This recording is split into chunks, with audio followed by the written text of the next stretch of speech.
Hey, what is going on, guys? Ben Brewster here, Triathletics. You guys seem to really enjoy the last mechanical breakdown that I did for you guys about a month ago. So we've got more submissions. Go ahead and check the description down below where we have instructions for submitting videos for the chance to be selected for future breakdowns. But again, I wanted to come back, do 4 more of these today, and hopefully you guys can take something away from this, even if you're not one of these 4 guys, specifically. So a whole, again, range of mechanical issues here and the guys that I'm going to be breaking down. But just, again, quick disclaimer, right? These are just kind of out of context breakdowns. I don't know a ton about these guys beyond seeing the video, seeing the velo, seeing the height, seeing the weight, and just kind of what I can infer. So I don't know any of these guys personally, don't work with any of them myself. So I'm just giving kind of quick 5 to 10 minute view of each guy. So that's the first thing. Any athlete that I've actually had the chance to work with myself would be able to dive way deeper and really understand physiologically what's going on in their body and have more context. There's no such thing as perfect mechanics. Talked about this in the last video, but again, there are certain assumptions that you have to make, and what we're really going for is efficiency as it relates to each individual and how their body is built and how their body moves. That's going to look different for each individual. It's not always a mechanical issue, so we talked about this in the last video as well. I'll allude to this as, at times when necessary, but sometimes it's a strength issue, sometimes it's a body weight, body composition issue, sometimes it's a this athlete's limiting factor is pitchability, sometimes it's horizontal movement on his slider. Like, there's all sorts of different limiting factors. So while we might be addressing it kind of big picture mechanics, velocity, efficiency today, just realize like there's a lot more that goes into it.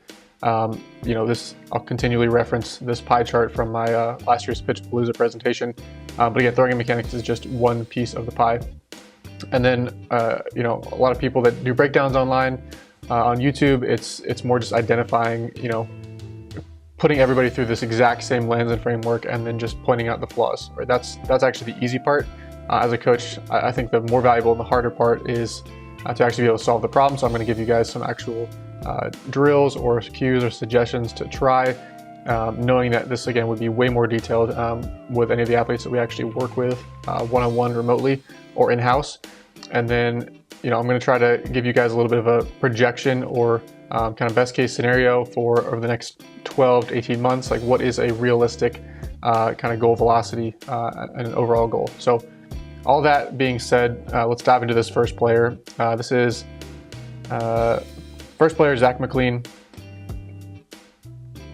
Okay, so let's just play this through a couple times.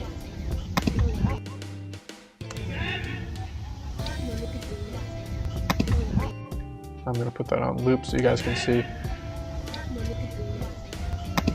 So first thing off the bat that you should kind of notice if you've been following us for a while, and you'll kind of see as an immediate red flag, is this, what I have written down here is excessive pelvic tilt. So what do I mean by excessive pelvic tilt? Well, we can see as he begins to lift his leg, watch what happens with the pelvis. So the pelvis tips way uphill. Another way you can think about this is reaching with the front hip. So really, we're really talking about the same thing. But the problem with this first move is that you effectively, and again, it's all on a spectrum, right? So a very, very slight uphill tilt. So you can think like Edwin Diaz does this a little bit, but then as he actually gets into his drive, his pelvis becomes more level. When this becomes too excessive, you've essentially given up all this available range of motion, which is called hip abduction in your back hip. So you've already completely lost or cashed out that hip abduction in the back hip. Now you're left with very little option as far as how to effectively get down the mound from there. So with Zach, his first move is way uphill right here.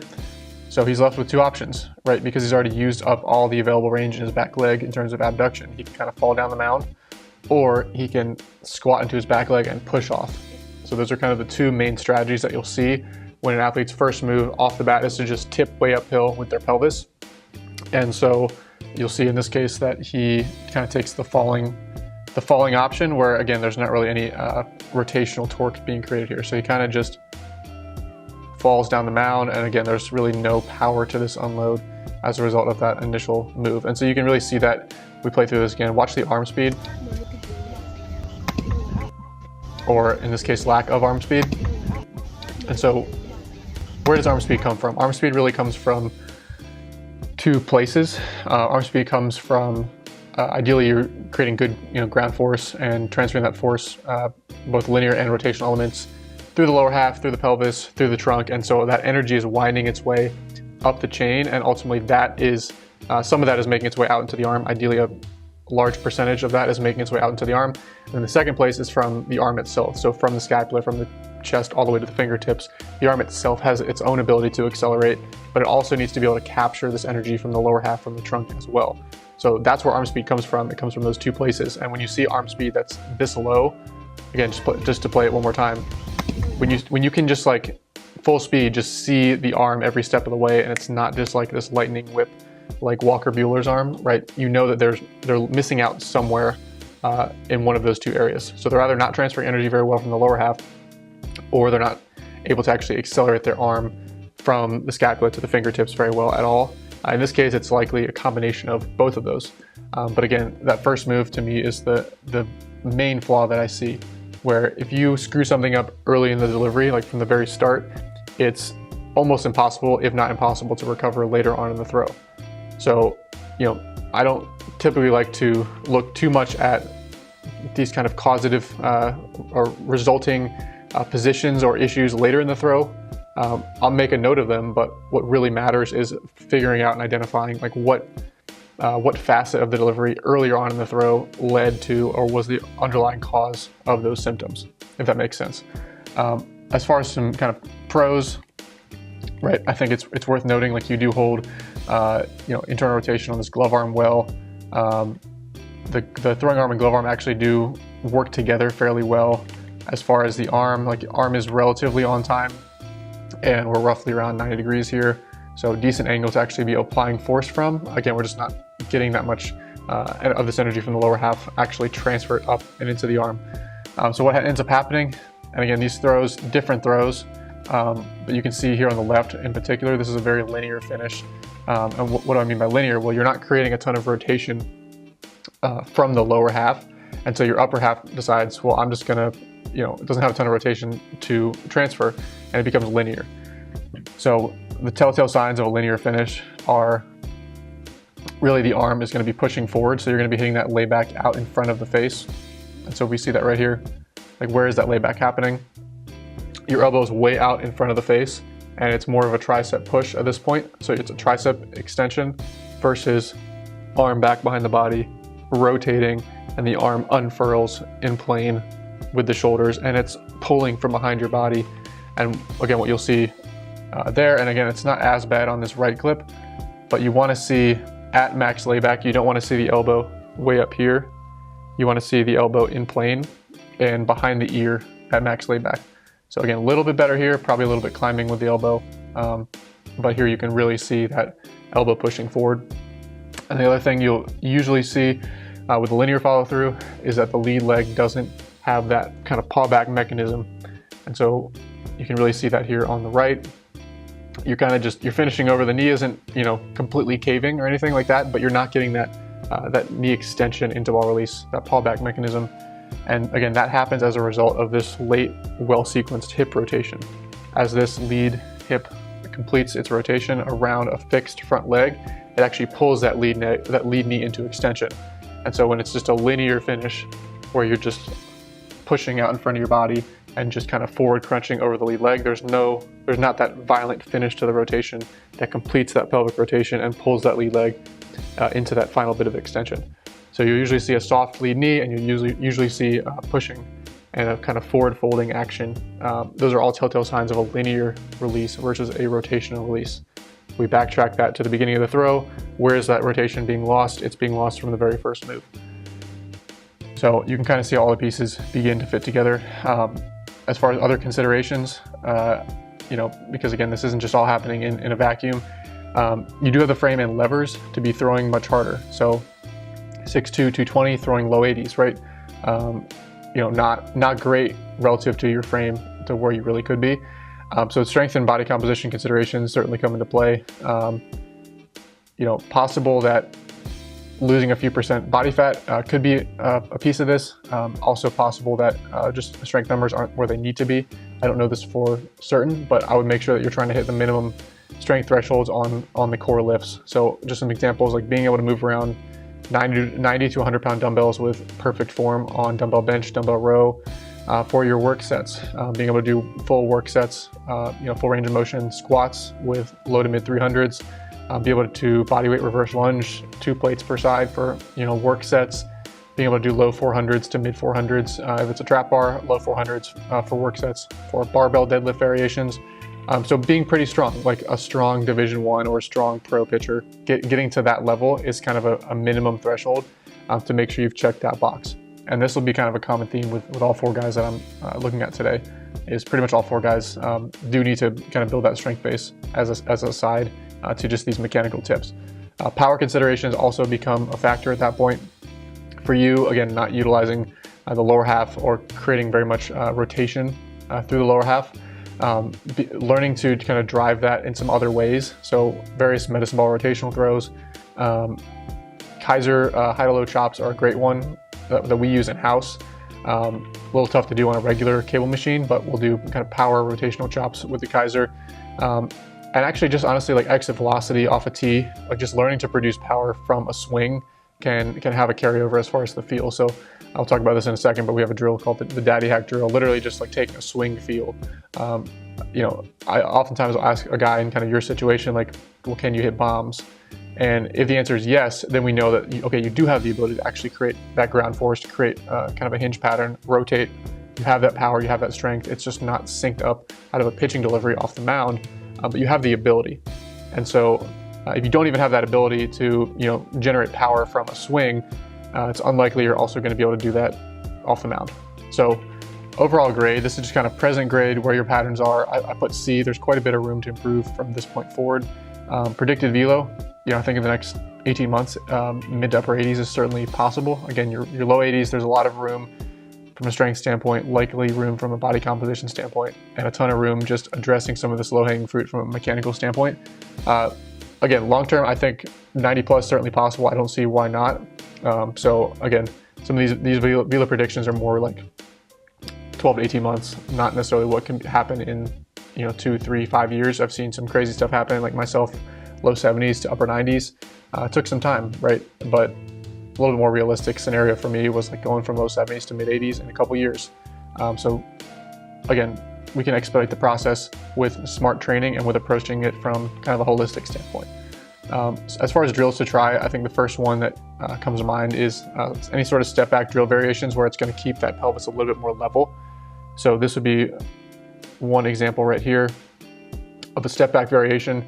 The problem with like walking windups or step into variations is that there's a tendency as you have that momentum coming from back to front to actually lean back further and reach the front hip further. As far as stepping back into the back leg, it's going to have a tendency to keep your weight out front a little bit and keep the pelvis a little bit more level. So this would actually be one of my favorite versions of a step back drill. This is one of our athletes, Kellen Klosterman, and he's in AAA right now with the White Sox. But you can see just kind of using that leg swing to to gain rhythm, kind of bring himself back into the step back. And from there, just trying to keep everything else the same in his delivery, same leg lift, same tempo, feeling the rhythm, not trying to rush through anything. But again, staying stacked over his pelvis and not letting the front hip just reach forward and pelvis tilt uphill. The Daddy Hack drill, mentioned that. So here would be an example of kind of a progression. Let's start this from this. So again, using the swing feel, which again, most guys have the ability in a swing to hold the ground, move forward while holding the ground, while holding the backside, while hinging, and then rotating out of that and allowing their lead leg to brace. Like most guys have the ability in a swing.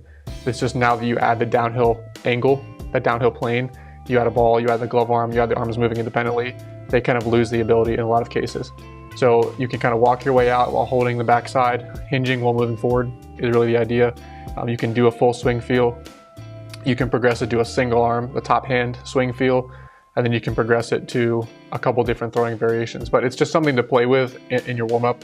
I've seen guys do a swing feel where they use a leg lift and then take a swing, where they do that off the mound, leg lift, move forward while hinging, take a swing, and it's just learning how to hold the ground while moving forward, and then still being able to rotate out of that.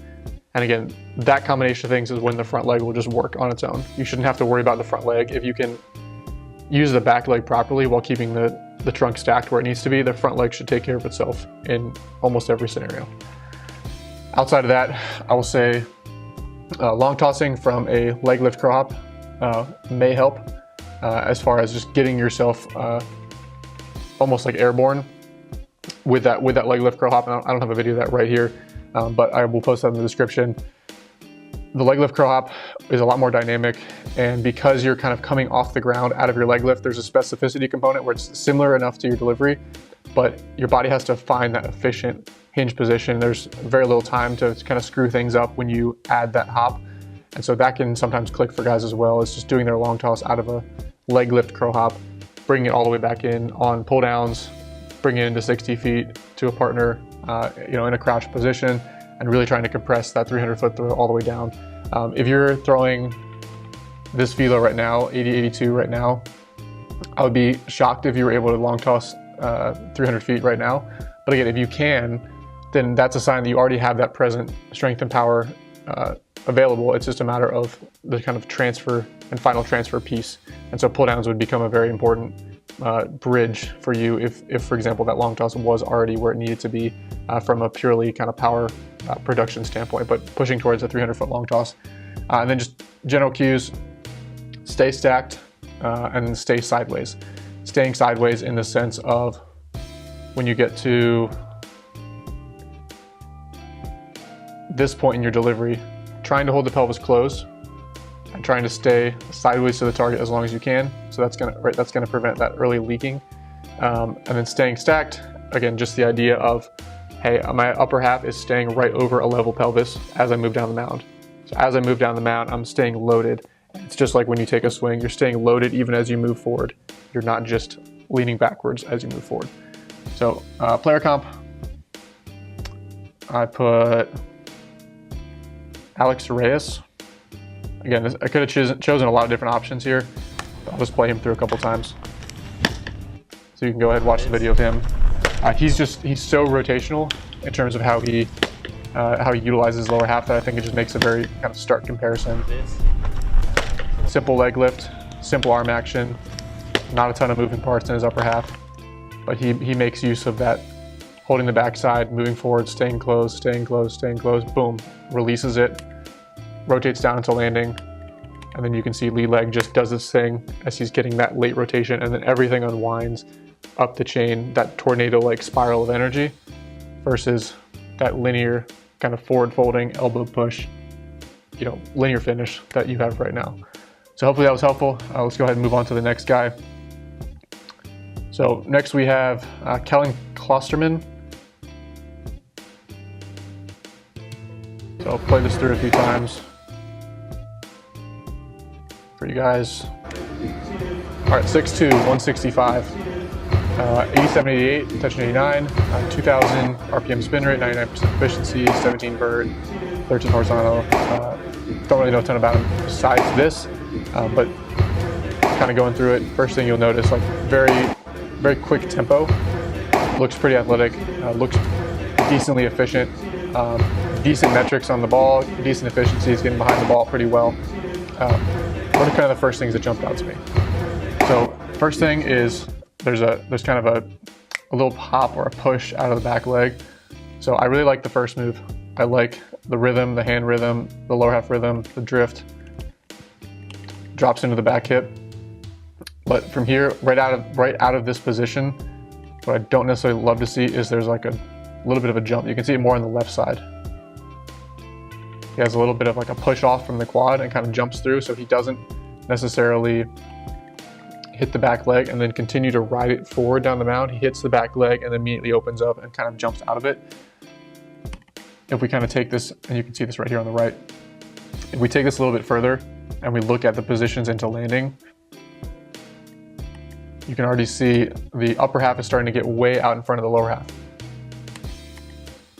So it's not a problem to be, necessarily a little bit out in front of the lower half at landing, but this is a pretty extreme position where his upper half is so far out in front that he's actually not able to fully capture everything that his lower half is giving him. And again, his lower half is decent, but to me, that's a little bit of an issue, is not actually riding the lower half drive as long as he could. And so the upper half then takes over and starts to get out in front of the lower half, versus being able to stay in the lower half a hair longer and then release it with good timing. The upper half isn't going to be nearly as far out front. Because of all this, the arm ends up being a little bit late in response to that. And so his layback is happening way out in front of his, kind of in front of his face. So again, we see how far out in front the upper half's getting.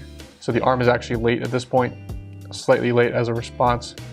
Where does that layback happen? He doesn't have much time to actually allow the arm to unwind because of how far out in front the upper half is. And you can see that layback happens way out in front of the face, in front of the chin, versus, like we know we are looking for, happening out behind the ear, certainly behind the nose, and getting that kind of pulling action into ball release. And again, that's not necessarily a response of not rotating as well. It's more of a response of how far out in front the upper half is getting, and the arm just doesn't have time to have a full unload kind of pattern. So we can see this from this left view right here. By the time the arm actually gets vertical, the trunk is completely open, and there's just this last ditch effort to get into layback, but that layback is happening so late that there's just not time to apply as much force to the ball as you would like. As far as some pros, like again, we talked about the good up-tempo delivery, good drift, lead leg works well. So despite all this, the lead leg works fairly well, getting that pull back mechanism, getting a decent block. So after landing, this knee isn't continuing to shift forward. It's bracing pretty well. For your patterns, so for these patterns, and for someone 6'2", 165 pounds, I would say this is good velocity, but there's certainly more in the tank. So upper 80s with kind of this much room with still, I would say, like 30 pounds underweight, certainly 3 to 4 to 5 plus miles an hour left in the tank. That's pretty accessible as well. As an example, like when I was 6'2", 165 pounds, which would have been my sophomore year of high school, this is the velo I threw like 80, 82. So athletic, I think there's a lot of room in the tank. You're gonna have to add significant size and strength and potentially power, although your power appears to be pretty good if you're throwing these velos with, at this size. So there could be a power component, but likely there is a strength and just overall body size and body weight component. You don't see a ton of mid-90s MLB guys at your height who weigh only 165 pounds. And I'm sure you already know that, but if you're struggling to gain weight, check out our free nutrition resource, our 21-day weight gain program. That will definitely help you just kind of get going in the right direction, gain 3 to 5 pounds in the next several weeks, and kind of realize what you have to do from here on out to gradually add that body weight over the course of this off season. Overall grade is, I would say, B, present. Decent patterns, but there's certainly room to improve from this front. And then predicted velo, I think cleaning up some of these things, you at 195 pounds in 12 months from now, cleaning up some of this where you're able to hold that back leg a little bit longer and actually ride the pelvis forward down the mound versus just hitting the back leg and kind of extending right out of it, and keeping the head back over the back hip a little bit longer as you do so. I don't see why you can't be a low touching mid-90s guy.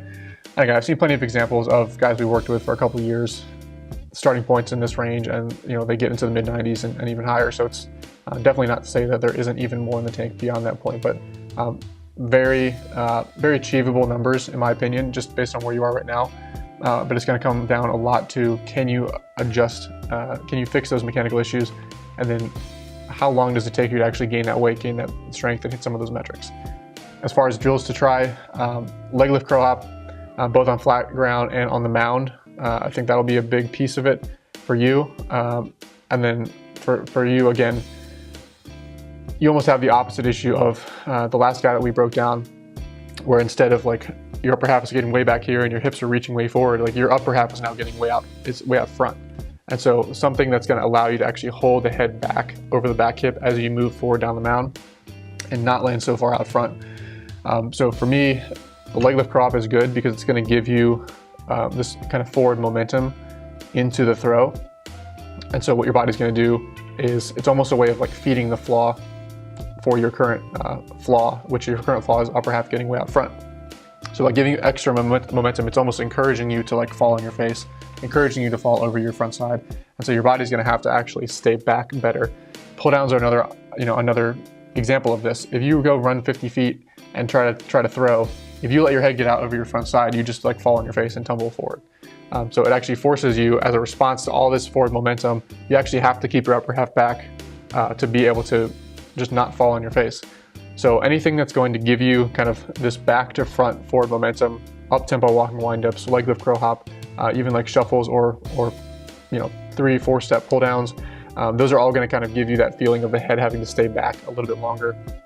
As far as cues, like head over the back hip, stay back. There's different ways to think about this. You want to make sure that you're not in stay back mode too soon. So I do like this up tempo drift that you've got here, where you're in go forward mode during leg lift. It's when you come down out of leg lift that you transition into stay back mode. So you don't just want to stay back the entire time. You want to be up tempo, move forward, and then as soon as you hit the back leg, now you're in stay back mode. So just reiterating that point, there is a balance between moving forward and staying back. It's after you get down out of your weight shift, your drift, your leg lift, now you're in stay back mode and you're trying to hold the hinge, hold the ground, hold the back side, head over the back hip as you move forward, and hold that as long as you can. Front anchored core velocity belt or equivalent will also help feed the flaw. So here's an example of that. This is Noah Bryant. He was up to 100, upper 80s guy when he started. So just a good visual. So you don't have to go buy a core velocity belt. Like, you can just loop a few bands together. And there's a video that we have that kind of explains this, talking about pelvic loading on how to set that up. But literally just step into a band, spin 360 degrees. And then basically what the band is doing is it's front anchored, so it's pulling you forward, and it's also a little bit offset towards your glove side. So it's trying to pull you open, it's trying to pull you forward. And so again, it's feeding the flaw. So rather than just opening up early and falling forward, what does your body do to counteract that? Is your body stays closed and stays back. So for someone who's leaking open early, having something that's pulling you open early even more, like a band setup like this, your body has to counteract that, learn to hold the backside, learn to stay back, and learn to maintain that tension as you move forward, and then pop everything through. So watch how he's able to, and he happens to be doing a step back in this drill as well, but you don't have to do a step back. You can just throw out of your delivery. You can do rock with throw. There's different ways to use this band. But so the band is trying to pull him open, and he's actively resisting that, holding closed, using his own kind of pelvic musculature, holding it, fighting it, head back, fighting it, and then boom, just release it right before landing. Allow the band to pop you open, hips pop open, everything rotates from there.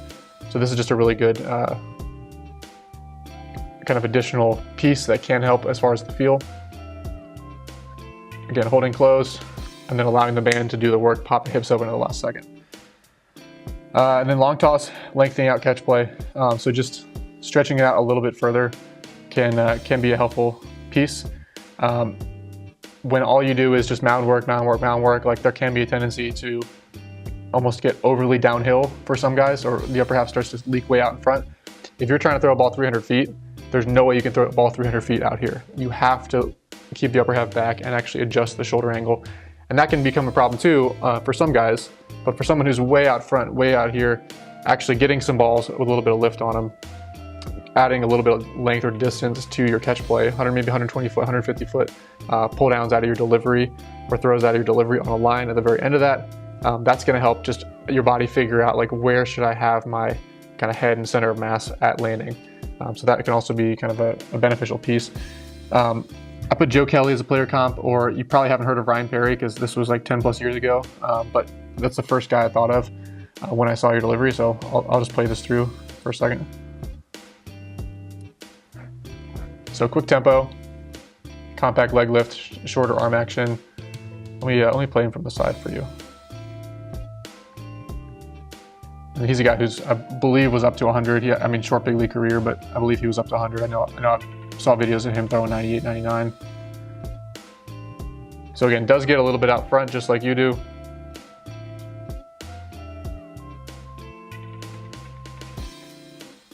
Good drift moving forward. Now he's in stay back mode, stay back mode, stay back mode, stay back mode. Boom. Now again, a little bit forward, but not as much as you. arms on time, and then he still is able to rotate really well from this point, sync it up, get out over his front side. And again, I think, again, bigger guy as well from the, kind of metrics and body weight that you listed here. So go check him out as well. Hopefully that was helpful. Let's move on to the next guy, Muller. Let me pull him up.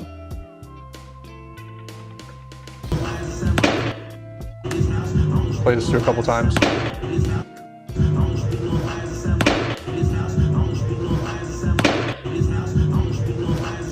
All right, so take a second, just kind of make some mental notes about what you see in his delivery. Kind of slow it down. So one of the first things that I kind of notice, especially from this left view, and so he's listed at 6'1", 165, upper 70s, touching 81. One of the first things I notice is kind of how quad dominant the drop into his back leg is. So we have if he goes through his leg lift here, nothing really stands out at this point to me. But as far as when he actually drops into his back leg, where is that drop happening from? Is that drop happening into a kind of a stable glute-driven position, or is he just bending the knee and dropping straight into the quad?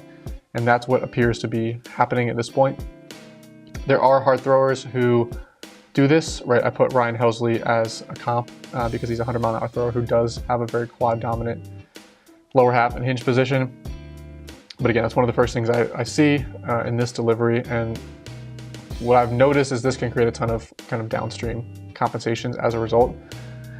So quad dominant drop into the back leg, you usually see this paired with the back knee getting a little bit extendy, because again, what does a quad do? It's knee extension. And you oftentimes see that the heel will disengage or rise up early as well. So those are kind of paired things with getting quad dominant.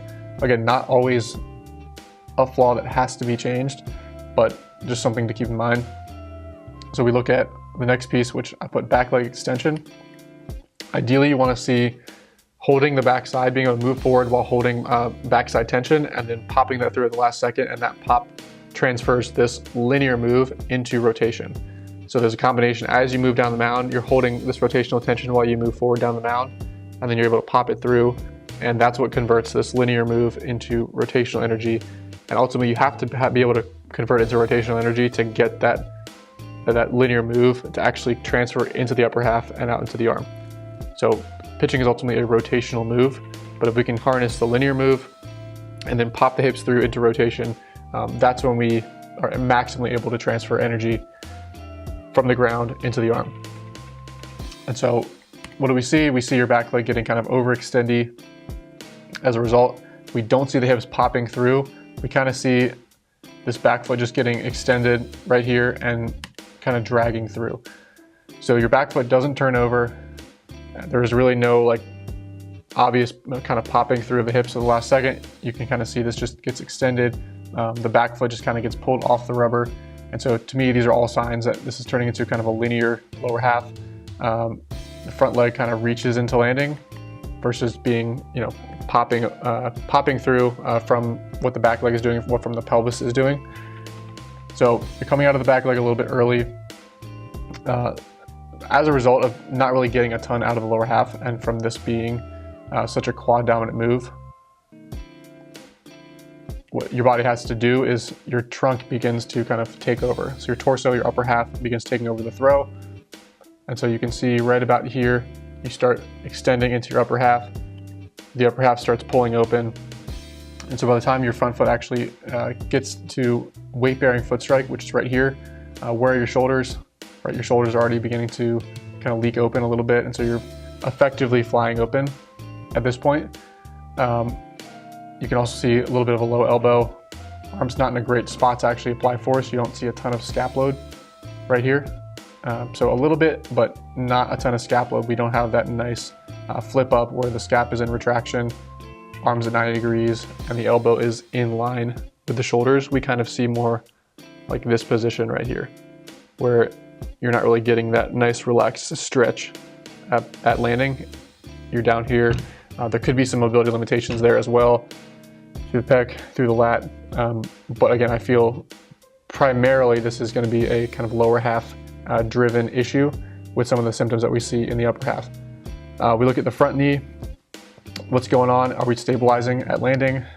Well, at landing, you can see you're not even at, you're not getting a stable foot plant at landing. You're kind of landing on the inside of the foot, and then one frame later, you do kind of stabilize. You can really see this better from the left view as far as what is the knee doing. And you can see the knee kind of continues to move throughout this entire ball release. You don't really get a stable plant ever. You plant, knee continues to go out to the side, knee continues to move out to the side, knee continues to move out to the side, and then it kind of finally firms up and blocks up for you. So again, to me, this is more of a kind of downstream issue from not using the back leg properly and not rotating properly. Lead leg is almost always a symptom and not an underlying cause. Some other considerations. So again, similar to the other guys that we talked about today, definitely some strength considerations.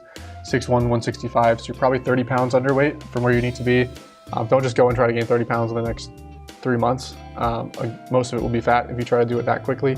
But this is a time going into the off season. Let's pick a block of time and really focus on strength gains. And then to support those strength gains, shooting for about 1 pound a week of weight gain is a pretty common recommendation for a lot of the underweight athletes that we work with. Again, it has to be done properly, good programming, proper nutrition, caloric surplus, all that good stuff. Go ahead and check out our free weight gain guide to kind of get yourself started along that path, or reach out to us if you have any further questions. But that's certainly a piece of it. The other thing to kind of consider here is it's really telling the difference between how your kind of back foot works on turf versus on dirt. And this isn't just you, this is most guys. Footwear is pretty important when it comes to throwing inside, because you're already dealing with a little bit less traction, a little bit less grip with the interface between your foot, your shoe, and the ground. So anytime guys have shoes that kind of, you can see that the shoe is almost like torquing under your foot. So shoes that are too minimal or too light don't always work very well as far as like pitching shoes. They might work fine for lifting shoes for certain things, or like jogging shoes, but you want something that has really good grip on the bottom and is a little bit more substantial. It just looks like these are a little bit worn down and kind of twisting on you. And again, you can see kind of right there, that foot turns out.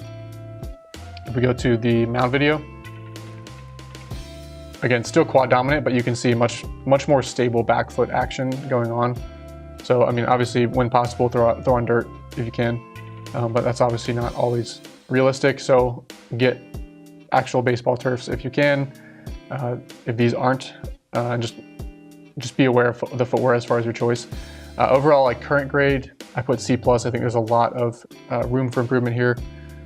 I think at 195 pounds, being able to address some of these issues, being able to get a little bit more into the glute, being able to hold that position as you move down the mound a little bit longer, and getting to 195 pounds, and getting the arm up in plane into a little bit more relaxed, retracted position, and don't see any reason you can't be a mid-80s guy touching higher in kind of the next 18 months or so. So I think that's pretty realistic. We see this pretty routinely with guys in your situation that we work with, with remote training. As far as drills to try, I think leg lift curl hop will potentially be helpful for you. Again, what is the point of the leg lift curl hop? It's to automatically help your body find these kind of the right muscle activation, because you're just giving it a split second, you're going airborne, and then you're landing on the back leg, and your body has to find a stable ankle, knee, and hip angle to absorb that ground force, find a natural hinge. It's like if you jump off a box and just land in a completely terrible position, all that stress is going to go to your joints. It's not going to actually be an athletic position. If you jump off a box, you're going to land in a pretty athletic position. You're going to have a little bit of a hip hinge, you're going to have a little bit of knee bend, you're going to have a little bit of ankle dorsiflexion, and that's like the athletic stance position, where it's really driven by the glutes. So that's all it is. We're adding that into a curl hop form, and it's helping your body naturally find a little bit better position. So maybe not so much knee over the toe, not so upright with the torso. Maybe your body naturally finds, hey, a little bit more sit back into the glute, a little bit less knee over the toe, and a little bit more trunk forward bend, being able to hold that a little bit better. So leg lift curl hop just helps you find those kind of optimal joint positions, joint angles, and stable positions without having to think about it. The front anchored core velocity belt stuff, we already talked about that. for the last guy. So right here, boom, being able to hold the backside and release it into landing right there. And then cues for you, I think allowing the arm to be along for the ride. Also just throwing hard and easy is another cue, another idea. First heard from Billy Wagner, where again, even if it's like a light day, catch play day, using it as a chance, every single throw, using it as a chance to see like, hey, how hard can I throw this pitch or this throw with as little effort as possible? So trying to allow as much of that energy to come from the lower half and from the ground as possible, and just allowing the arm to be along for the ride. When there's lower half inefficiencies in place, the first thing your body's going to try to do is just open early and use the upper half to generate your velocity. Rather than falling into that trap, we need to be aware of, hey, allow that part to relax and allow your body to start to figure out how to generate this velocity from the lower half. And so it's the throws and long toss, the throws and catch play, where you can do that, where you can relax the upper half and you can feel that, hey, that particular throw, like that went 20 feet further and felt like it was way less effort from my arm. What did I do there? You can try to begin to replicate those throws a little bit more regularly and use that immediate feedback from long toss, use that immediate feedback from catch play to start to chase that feeling a little bit more.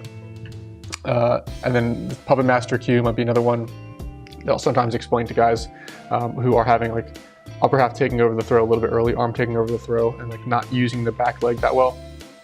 My puppet master cue is basically like, we've all envisioned, like, we've all seen videos of like puppet master, like there's a puppet and then there's puppet master and they have the strings and they're guiding the puppet. But the puppet's not actually doing anything. The puppet is fully relaxed, and whoever's guiding the strings, those strings are controlling the puppet. So the way I kind of see this is the ball and your hand is the puppet, your arm is the string, and then your upper half or the scapula is the puppet master. And so the arm is pretty much just dangling, happens to be holding onto a ball, but that arm is just dangling, it's just a string. And so your job is to use the lower half and use the rest of your body to whip that string as fast as you can. And so that just like shift in mentality can sometimes be helpful in catch play, whereas you're just used to the arm taking over the throw and the upper half taking over the throw. So puppet master cue might be helpful. And then if you aren't already long tossing, I know I've already mentioned this, but a 300-foot goal is a good place to start with long toss. If you can do that out of a crow hop shuffle step, then ultimately also working on being able to do that out of your delivery. Again, there's a lot of great stuff about long toss. It's not necessarily the solution for everybody, but if you can't even get close to a 300-foot long toss distance, that's a good kind of first metric to be gradually hunting. You get immediate feedback from every throw. Being able to do it out of your delivery, you have much quicker transfer potentially from those throws to the mound. We've seen that as well. So make sure to incorporate that at some point into your training if you haven't already. We will try that with a lot of our guys, and depending on how much progress or when we kind of stall out, we might kind of shift course from there. But certainly I would recommend looking into long toss if you haven't already been doing it. And then I put Ryan Helsley, already kind of mentioned it. He's a little bit more of a quad dominant guy, but just good example of arm action differences. So being able to really relax the arm, really being able to, again, we talked about the puppet master cue, allowing this to just be free and not come into the throw before the very end of the throw versus the arm kind of taking over and being so tense. And then another example of just riding the back leg. So even though he's quad dominant, as he drops into that back leg, he really rides it forward down the mound before unloading everything. So kind of slow it down. So still kind of quad dominant drop, but he rides it a little bit better. Arm relaxes, rotates well, and then just, again, rotates like hell. I can guarantee you his strength numbers are going to be higher than whatever you got going on. Obviously, this guy's a freak, and he's got a lot of other kind of things going his way, but I think that it's just a helpful comparison. So go ahead, study him a little bit, and I think that will kind of help you see, like, hey, what is the hard throwing version of my mechanics look like? And again, that we learn a lot through imitation, and so if you can have a good comp to look at, it can really help like bridge the gap from where you are right now to like where I would like to be in the future, to have a kind of concrete example of someone with some similarities in their patterns. So hopefully that was helpful. Let's move on to the next and last one for today. So Jake Tedesco, play this through a few times.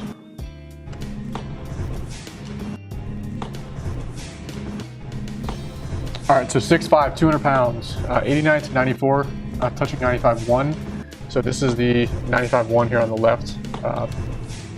I'm assuming college lefty, don't really know. Pretty impressive for kind of a bullpen velocity. I mean, I've had big leaguers that can't throw 95 in the bullpen in a lot of cases.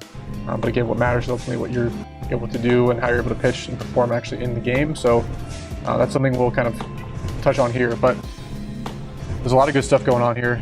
Obviously, you're not going to see these types of velos if there's major inefficiencies in most cases. So, big fan of the leg lift, athletic leg lift, kind of a higher leg lift guy. I like the back foot staying kind of stable. He's got a little bit of that posterior tilt, a little bit of that hip tuck. Upper half is staying pretty quiet at this point. Is there a drift? Yep, there's a pretty good forward move, which you can see from the side view. Is he holding closed as he moves down the mound? Is he finding a good stable back leg position? You can see on the left, definitely finding the back glute, finding the hinge, and still able to hold back. So finding the back leg, but still able to keep the head back, even as he's already moved forward. Now he's in the stay back mode. Is he riding it forward? Yes, he's holding it, he's holding it, he's holding it, he's holding it. And he delays the hip rotation pretty well. Again, he's landing pretty closed. You can see that up here. Shoulders closed at landing. Arms up, arms on time, are in the range that we look for. Where's the elbow? Is elbow at 90 degrees-ish? Yes, it is, as he's accelerating. Full layback, yes. Where is that layback happening? You can see on the left for this 95.1, again, that layback is happening from a scap retracted position. So is he getting that kind of pec pull? Again, this is a really good kind of pec pull position. So you can see that arm is way behind his body in retraction, his trunk's out front, but he's still in plane and he's able to pull that arm from way behind his body into ball release. And so he's getting a big pull here on the left. Not as much on the right. So again, not the same throw. And we see a big kind of velo range here, 89 to 95, like that's a big range. So I'm assuming this is more like 89, 91, but like maybe in the bullpen or at true max effort or like just throwing into a net can touch these like higher numbers, 93, 94s, like a 95 here. So there's likely some sort of disconnect going on there where there's the inability to transfer those patterns. I've seen this before in plenty of guys that I've worked with where they can do it in one context, but that range is kind of, it's a big range because they struggle to kind of carry it over when they get into a game setting where they are throwing to a catcher, or there's a lot of different places that breakdown can occur. That could be what's going on here because there are some differences here, left to right, and I'm assuming the right is throwing to a catcher. So you kind of look at where is that layback happening on the right. That layback it's not super pushy, but it's also not, back behind the ear, which is what I would kind of imagine is happening in this frame right here. Can't really tell, but it does look like it's a little bit pushier here on the right. We look at some other differences between these two throws because I'm going to assume this was not 95 here on the right. I'm going to assume this was 90, 91, something in kind of his average range. Let's look at the rhythm. Glove tap, you can see hands come a lot more separated in the glove tap on the left. So he's really getting into his lower half, feeling that rhythm, and the hands are coming a little bit further apart. You can see really not much separation from the glove tap here on the right.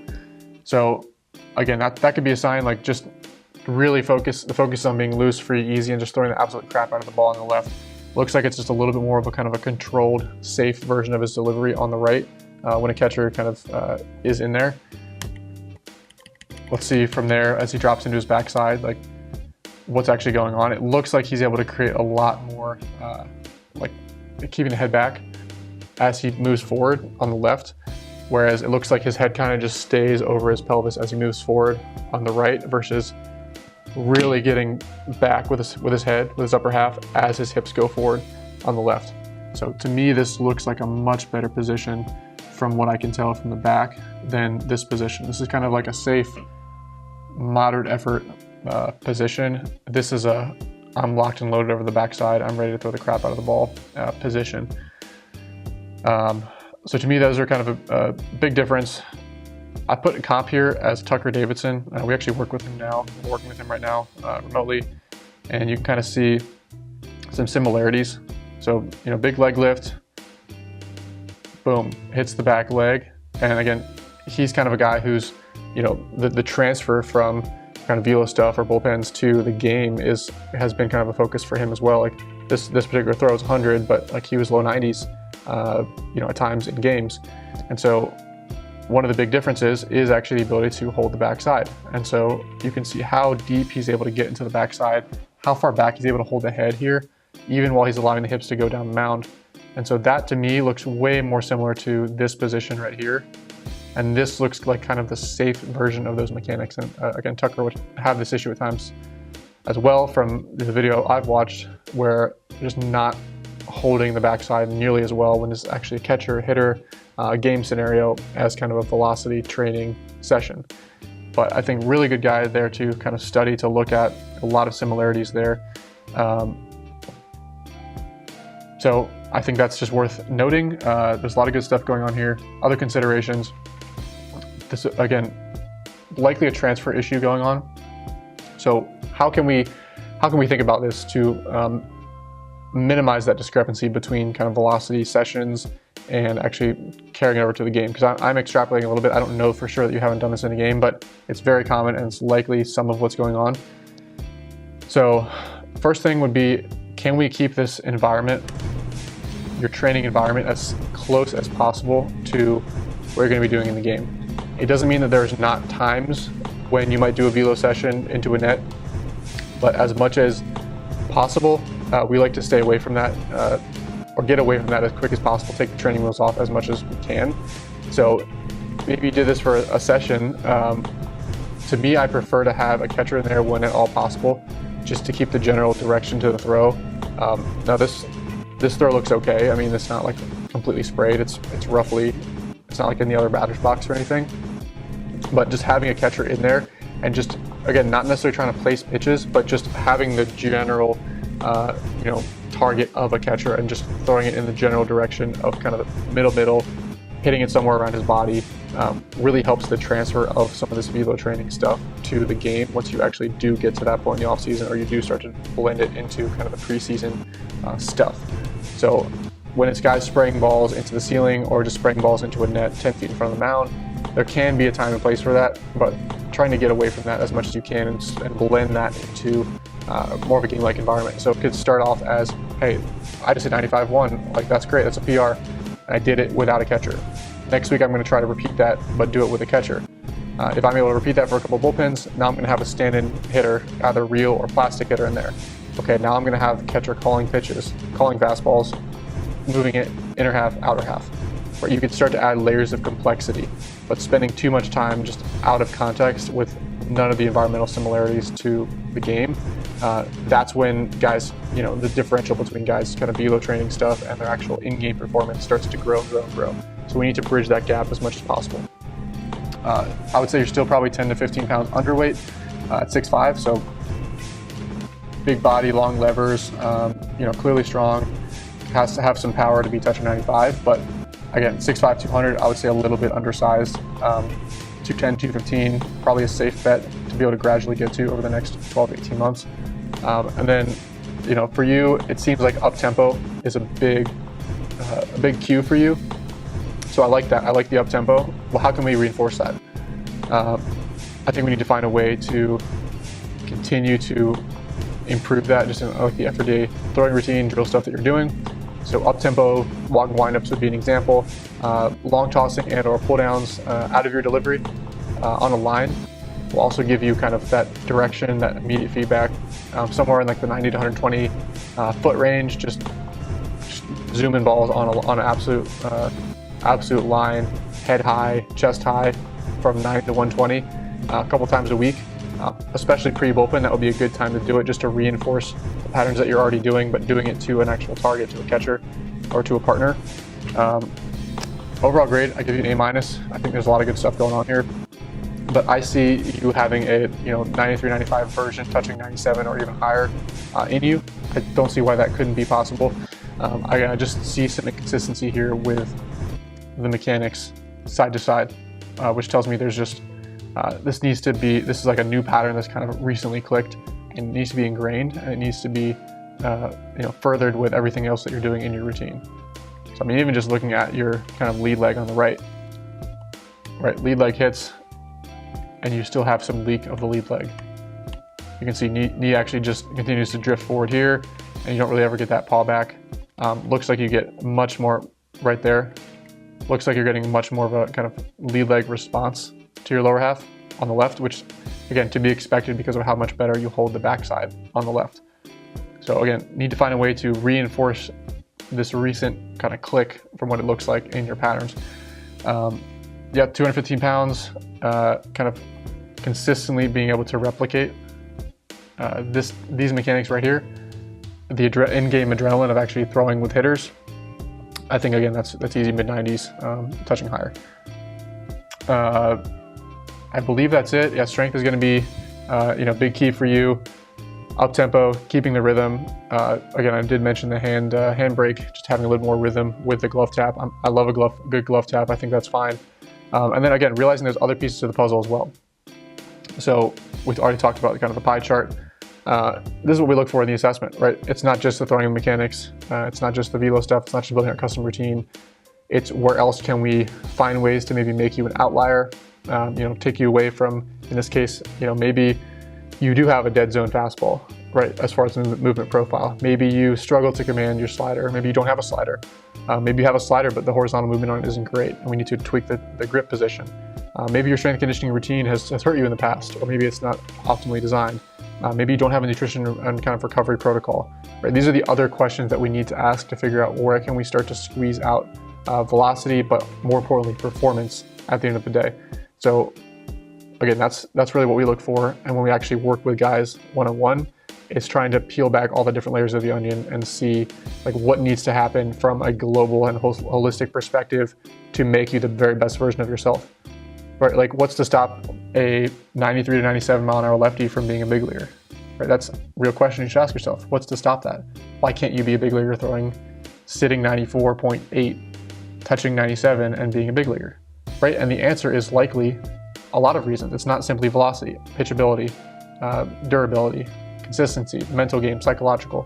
So those are all the questions you have to be asking, you have to be addressing at some level in your overall progression and in your routine.